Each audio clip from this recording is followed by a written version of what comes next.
자, 이번 시간에는 이게 소송 실무에서 이 자주 실수가 일어나는 부분이기 때문에 한번 짚어보고자 소개해 드립니다. 자, 이게 실무에서 자주 일어나는 일이에요. 이게 지금까지 크게 문제가 안 되는 이유는 간접강제가 보통 기각되는 경우가 많고요. 그리고 또 간접강제 대신에 이 상해 같은 경우는 간접관계가 중요한 게 아니라 더 큰 걸 인정해줬어요. 즉 인도 가처분을 인용해 줌으로써 간접관계가 굳이 필요 없었던 사안이기 때문에 별 문제가 안 되는 거예요. 지금 보시는 것처럼 가처분 기각, 사안 같은 경우는 인도 가처분이에요. 정확한 것은 업무방해 금지 가처분이었는데요. 이런 업무방해 금지 가처분, 그 안에 포함된 인도 가처분, 인도 단행 가처분, 요 인도 단행 가처분이 기각됐고, 그리고 동시에 같이 신청했던 간접 강제 신청까지도 기각됐는데, 이런 결정에 대해서 항고하면서 간접 강제에 대한 항고 이유를 10일 내에 제출하지 않았을 경우 미제출 시 각하된 사례, 여기에 대해서 한번 소개해 보겠습니다. 자, 사실관계가 뭐냐면 관리단이 관리인을 선임한 후에 종전 시행사와 건물관리 위탁계약을 체결한 관리업체에 관리 업무 중단 및 인수인계를 요청했습니다. 이런 경우 많죠. 하지만 관리업체가 이를 거부했어요. 관리단은 관리업체 상대로 해가지고 건물 인도된 가처분, 그리고 이에 대한 간접강제, 보통 같이 제기해요. 간접강제가 뭐냐? 가처분이 이용되었을 때 거기에 대한 위반 횟수 1회마다 50만원, 이걸 내라. 이게 바로 간접강제라고 하는 것입니다. 그리고 판례가 1회라고 하는데, 이거는 1회라고 한다 하더라도 법원은 1일로 보고 있습니다. 아무튼 위반 횟수 1회마다 50만원 이렇게 신청을 했어요. 법원은 관리단의 관리인 선임 여부가 적법한지 불분명하다는 이유로 관리단의 신청을 모두 기각하였고, 관리단은 이에 대해서 항고합니다. 즉시 항고합니다. 자, 보시는 것처럼 관리단은 항고했지만 항고 이유서는 15일 정도 지나서 제출했어요. 이게 무슨 말이냐면, 만약에 결정 나면요, 이 결정에 대해서는 7일 이내, 즉 일주일 이내에 항고해야 돼요. 시간이 급해요. 일주일 이내에 항고를 하는데, 일단 그래서 항고는 먼저 합니다. 그리고 항고 이유서는요, 항고 이유서는 이 항고심에 대해서 수임이 다시 맺어져야 되거든요. 수임 계약이 다시 체결돼야 되기 때문에 수임 계약 체결된 이후에 항고 이유서 작성해야 된단 말입니다. 그래서 그 시간이 좀 걸려요. 어떨 때는 한 달, 2달 걸릴 때도 있어요.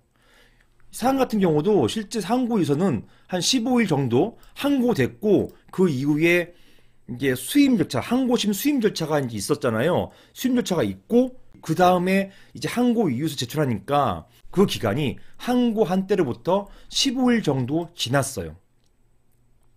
자, 고등법원은요, 관리단 가처분에 대해서 이 가처분, 방해금지 가처분, 인도 단행 가처분에 대해서는 승소했습니다.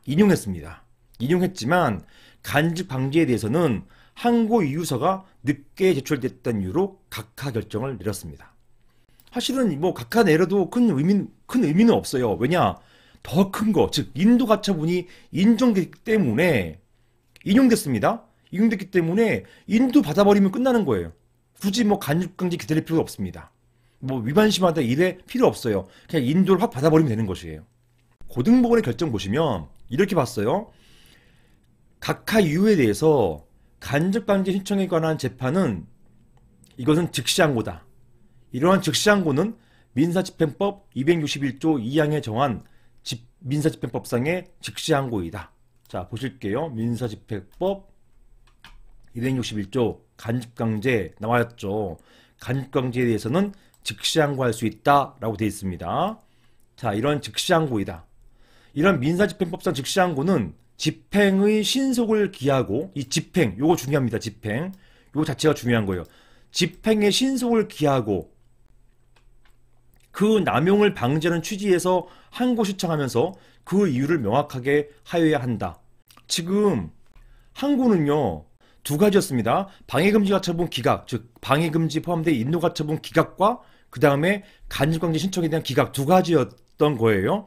둘 다 모두 즉시항고 했는데, 그런데 똑같이 15일 지나서 항고이서 제출했는데 앞선 가처분, 즉 방해금지 가처분에 대해서는 문제가 없다 봤는데 간접 강제에 대해서는 이게 늦었다는 이유로 각하됐어요.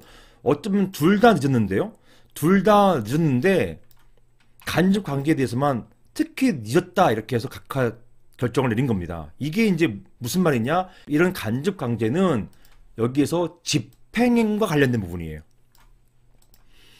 앞에 이 가처분, 즉 방해금지 가처분은 집행 관련된 부분이 아니에요. 임시 지위를 정하는 가처분인 것이지 집행과 관련 있는 부분이 아닙니다. 신속을 필요로 하는 것은 집행의 신속이에요. 이런 임시 지위를 정하는 이런 가처분이 아닙니다. 집행과 관련된 부분이고 이런 방해금지 가처분은 집행과 관련된 가처분이 아니에요. 그러니까 간접 강제만 문제가 된 것이에요.